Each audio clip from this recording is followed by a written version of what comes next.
Sebenarnya dimintanya kan bukan 50, tapi diminta 400 juta untuk top up lagi. Dia turun tuh drastis dan dia minta top up lagi, kita udah nggak bisa, sampai pada akhirnya benar-benar sampai di nol. Mekanismenya benar fair atau tidak gitu kan. Kadang ada yang terjerumus kemudian ternyata skemanya Ponzi seperti itu.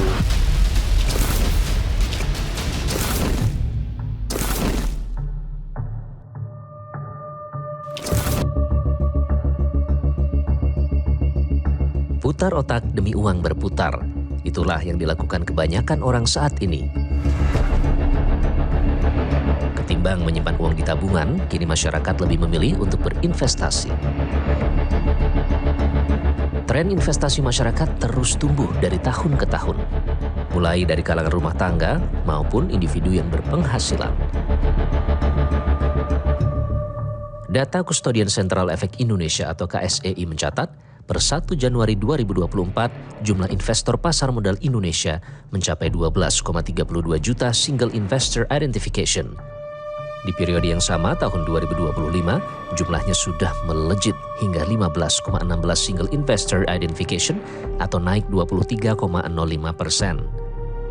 Dalam 5 tahun terakhir, trennya bahkan naik hingga 2 kali lipat. Pasar modal mendominasi pilihan investasi masyarakat.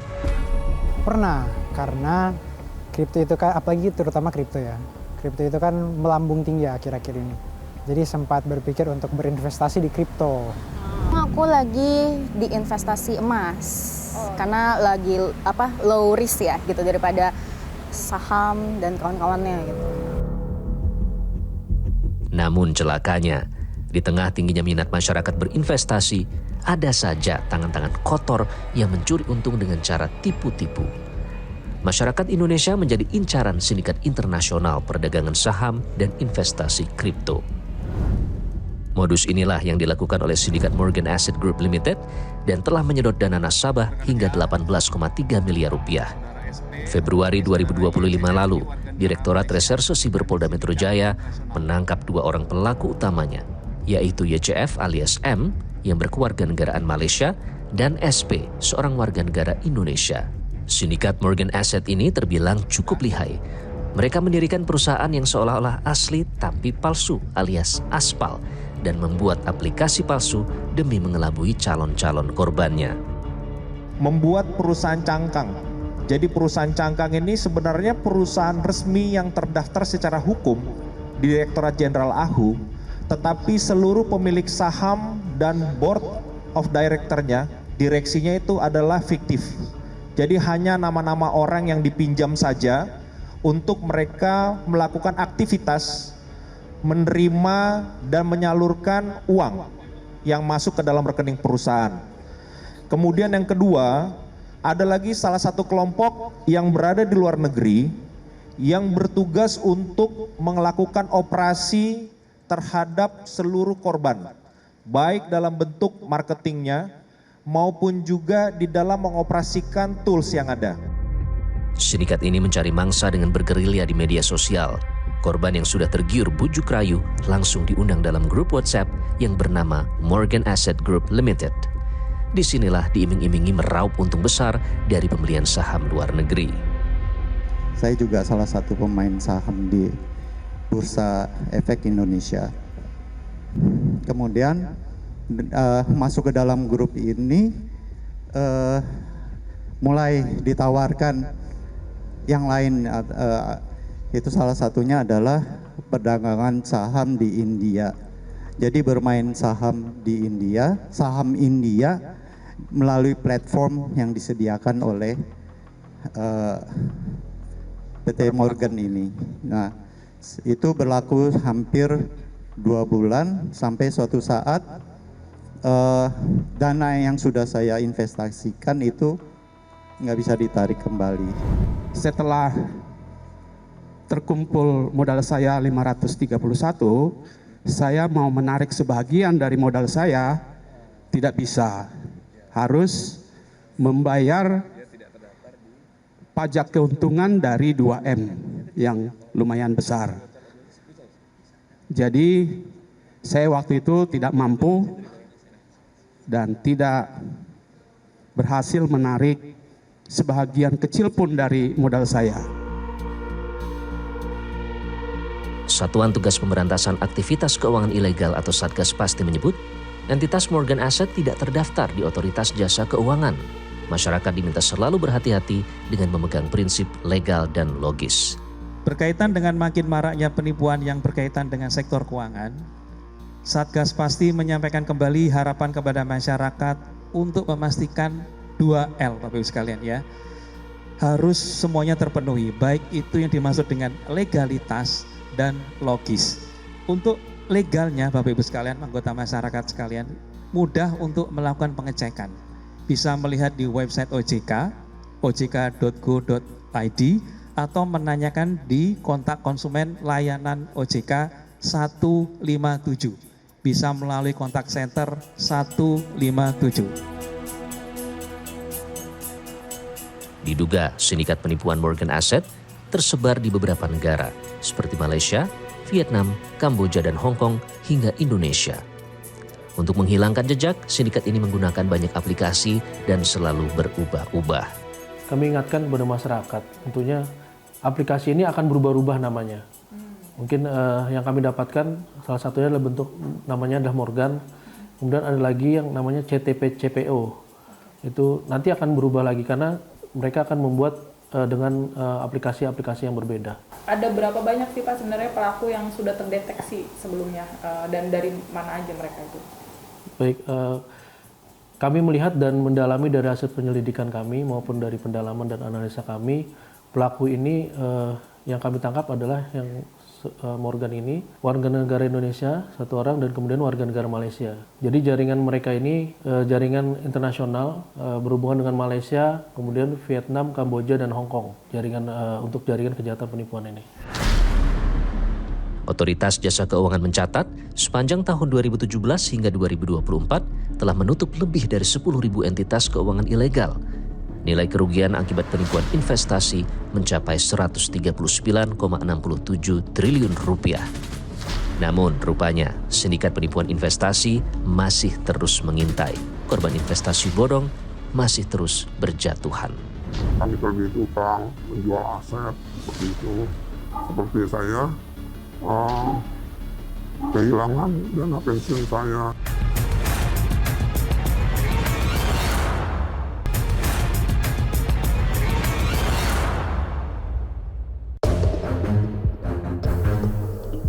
Di tengah ketidakpastian ekonomi seperti saat ini, banyak orang yang memilih untuk menginvestasikan hartanya untuk masa depan. Dan jenis instrumen investasi ini pun beragam, mulai dari saham, emas, mata uang asing, hingga kripto. Namun sayangnya ini tidak dibarengi dengan literasi keuangan yang baik, sehingga masih banyak orang yang tergiur dan terjerumus modus investasi bodong. Data dari OJK sendiri mencatat dari tahun 2017 hingga tahun 2023, nilai kerugian akibat investasi bodong ini mencapai 139,67 triliun rupiah. Dan munculnya investor-investor baru inilah yang kemudian dimanfaatkan oleh sejumlah oknum untuk meraup keuntungan dengan modus yang bermacam-macam. Mulai dari ajakan untuk belajar saham hingga janji mendapatkan untung dalam jumlah besar. Tidak bisa dimungkiri, kini media sosial menjadi sarana menyebarkan informasi yang tercepat. Saat ini tercatat lebih dari 190 juta orang di Indonesia aktif bermedia sosial. Ceruk inilah yang dimanfaatkan oleh sindikat tipu-tipu untuk menebar jaring penipuan investasi. Patroli Siber mendata, kasus penipuan online yang dilaporkan masyarakat ke polisi jumlahnya mendekati 14.500 laporan. Penipuan investasi termasuk di dalamnya. Sebut saja Budi adalah salah satu korban penawaran investasi di media sosial. Bermula dari rasa penasaran belajar investasi saham, akhirnya ia terjerat sindikat penipuan Morgan Asset. Budi dimasukkan ke sebuah grup WhatsApp yang beranggotakan ratusan orang. Awalnya Budi hanya diminta memberikan rating dalam sebuah kompetisi saham dan diberikan imbalan. Hingga akhirnya ditawari memberi saham dari India, ia pun nekat berinvestasi hingga puluhan juta rupiah. Kita disuruh praktek trading kecil-kecilan dengan modal seperti itu. Dimodalin 500.000. Nah kemudian ada satu praktek trading ya. Nah di dalam grup itu banyak yang yang bermain besar-besaran seperti itu. Nah, dengan modal yang sudah diberikan 500.000, saya mencoba untuk trading kecil-kecilan.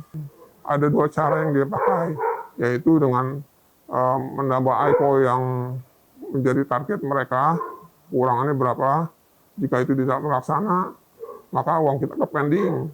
Dan kedua, kalau kita mengikuti IPO dia secara bergulung-gulung, maka ketika kita minta dana kita, maka dia akan minta bayar pajak seperti itu. Ya seperti itu. Tapi begitu dibayar, dana masih tetap tidak dicairkan. Belakangan, Budi meyakini ratusan anggota dalam grup WhatsApp-nya saat itu adalah komplotan sindikat. Bersama dengan 27 orang korban lainnya, Budi akhirnya melaporkan kasusnya dengan jumlah kerugian mencapai 7,39 miliar rupiah. Namun hingga kini, laporannya belum membuahkan hasil. Misalnya ada 150 atau 160 orang di dalam satu WA group, itu boleh dikatakan 98% itu adalah penipu semua, orang-orang mereka semua. Mereka menargetkan mungkin 1-2 orang saja korbannya. Target korban 1 orang atau lebih, atau beberapa gitu. Nah, tidak banyak, tapi di dalam grup itu isinya adalah orang-orang penipu. Ya, kami memang sudah melakukan berbagai macam cara dan sudah melapor banyak. Bahkan saudara pembesar-pembesar negeri seperti ini. Kami berharap dengan menceritakan kisah kami bahwa kami mengalami kerugian begitu besar, bahwa kami terlilit utang, menjual aset seperti itu, bahkan juga bahkan rumah tangga kami pun juga banyak yang kacau, jadi tidak harmonis di dalam rumah tangga seperti itu. Dan seperti saya kehilangan dana pensiun saya seperti itu. Otoritas Jasa Keuangan pun tidak menutup mata, masih marak kasus penipuan investasi bodong. Edukasi masyarakat menjadi kunci, terhindar jadi korban penipuan investasi. Kadang-kadang sudah diingatkan ya, tetapi karena ada dorongan psikologi seperti pengen dapat untung cepat, pengen dapat untung yang besar ya, walaupun nggak make sense gitu ya.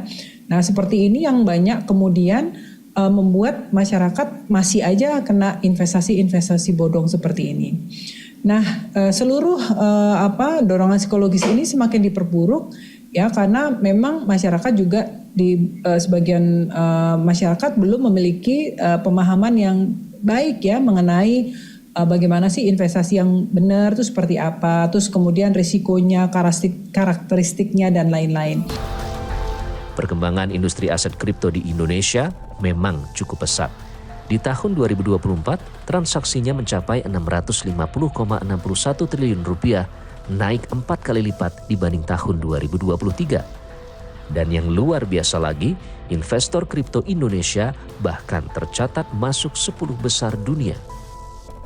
Perputaran uang jumbo inilah yang diincar para sindikat penipuan. Korban investasi bodong terus berjatuhan tanpa pandang bulu. Lemahnya pengawasan membuat masyarakat semakin rentan menjadi target tikus-tikus investasi.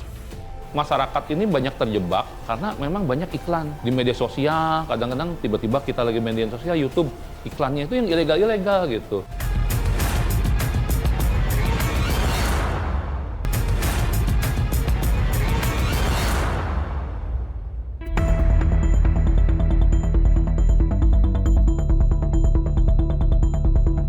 Kini orang bukan lagi jadi satu-satunya mesin pencari uang.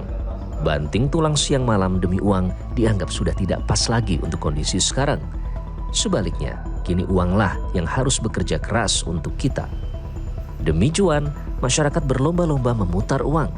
Investasi dianggap jalan ninja untuk lebih sejahtera, terlebih di kalangan milenial dan Gen Z. Namun ternyata, apes tidak mengenal kalangan dan usia. Bermaksud untuk cuan, namun malah berujung boncos. Hanya dalam hitungan 2,5 bulan, Trisnia Ancali kehilangan dana 750 juta rupiah yang diinvestasikan di PT Rifan Finansindo Berjangka. Pada Maret 2024 lalu, Anjali melakukan investasi emas sebesar 200 juta rupiah. Dalam 2 minggu, uangnya ludes karena disebut loss atau merugi. Namun Anjali diminta top up 500 juta rupiah lagi untuk mendapatkan keuntungan.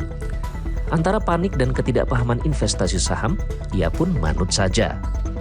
Jadi karena kan aku kurang paham juga kan ya jalanin trading perharinya gitu kan. Tapi memang mereka itu ada suggestion kayak Kak boleh ambil, Kak boleh liquid, Kak boleh sell, Kak boleh buy gitu. Nah buat kita yang agak kurang paham cara trading ini kan pasti kita mengikuti sarannya mereka. Waktu pas aku diminta lagi masukin itu terakhir tuh sebenarnya dimintanya kan bukan 50 tapi diminta 400 juta untuk top up lagi gitu. Tapi aku udah bilang aku sama sekali udah nggak ada, sisa udah tinggal rumah ya kan. Sampai mereka berani lo ngomong boleh kita yang jualin. Nawarin.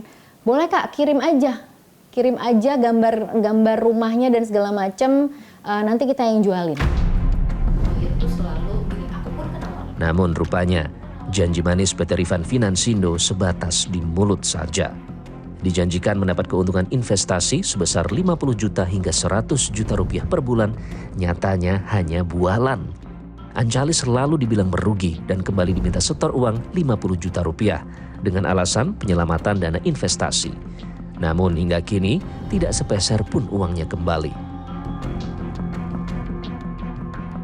Pas selesai dengan Rifan itu aku sempat sih naikin gitu kan ke sosial mediaku, bilang aku ada sama PT Rifan ini ada kehilangan uang sekian banyak gitu kan, terus sama aku share lah ya kronologinya gitu.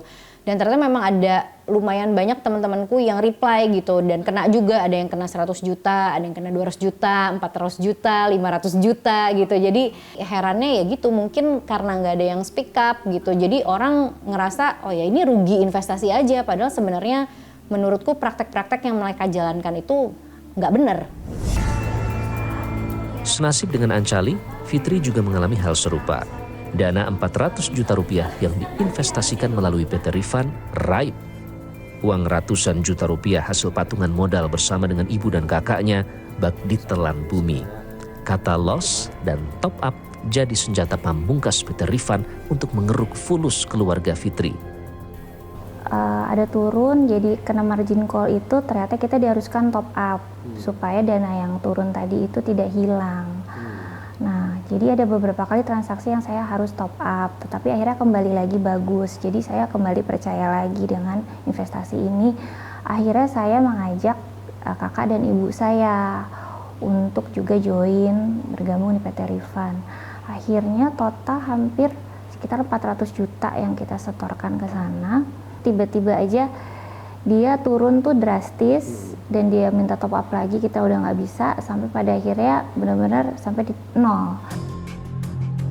Loss dan top up diduga sudah menjadi modus tetap tikus-tikus berdasi di perusahaan pialang berjangka. Mantan orang dalam pialang mengakui marak praktek curi-curi dalam perdagangan derivatif berjangka. Beberapa praktek-prakteknya, misalnya kalau misalnya udah pernah dengar stop loss hunter, itu umum. Maksudnya gimana? Misalnya saya pasang stop loss nih. Misalnya saya beli emas di harga misalnya 1.900.000. Saya mau stop loss di 1,8 misalnya. Saya mau ambil profit di 2.500.000. Nah itu bisa aja emas itu hari itu tidak pernah turun, tapi tiba-tiba stop loss saya kena. Terus stop loss saya rugi. Memang bisa dimainin, itu ada prakteknya. Dari semua yang saya ketemu tuh memang sengaja dibuat loss sih.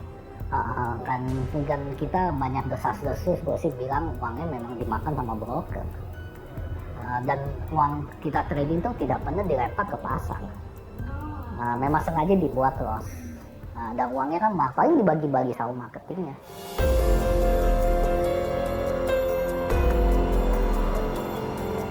Tim Realitas sudah mendatangi kantor PT Rifan Finansindo berjangka di kawasan Kuningan, Jakarta Selatan untuk meminta konfirmasi. Namun hingga kini pihak manajemen belum memberikan keterangan lebih lanjut soal laporan dugaan penipuan investasi tersebut. Bapepti menjelaskan merekomendasikan pengurangan jumlah marketing dan digantikan oleh wakil pialang yang bersertifikat. Yang bisa dipegang oleh dari Bapepti sebagai panjangan dari sisi aturan adalah wakil pialang berjangka, karena kan itu profesi. Kalau marketingnya ini makin banyak, kita khawatir gitu kan, nanti ada oknum-oknum yang memanfaatkan itu gitu. Sedangkan nasabah ini kan harusnya kalau kita transaksi, apalagi sekarang mayoritas by platform ya, harusnya udah langsung transaksi di platform gitu kan, tidak melewati lagi pihak-pihak ketiga lain, entah itu perantara dan sebagainya gitu. Setiap tahunnya, Bapepti telah memblokir seribuan situs pialang berjangka ilegal. Di situs tersebut lazimnya berseliweran di media sosial. Nah ini masyarakat ini banyak terjebak karena memang banyak iklan. Di media sosial, kadang-kadang tiba-tiba kita lagi media sosial, YouTube, iklannya itu yang ilegal-ilegal gitu. Padahal harusnya dicek dulu legalitas seperti apa. Kemudian produknya dipastiin bener nggak ini ada produknya nih, mekanismenya seperti apa. Mekanismenya benar fair atau tidak gitu kan. Kadang ada yang terjerumus kemudian ternyata skemanya Ponzi seperti itu.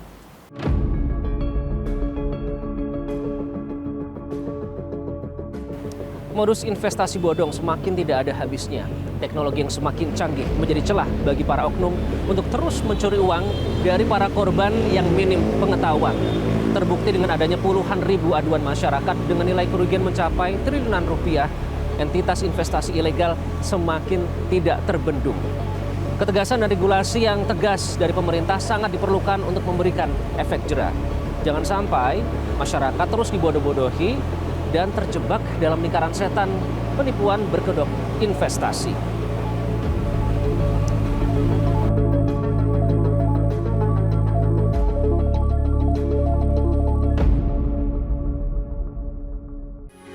Metro TV.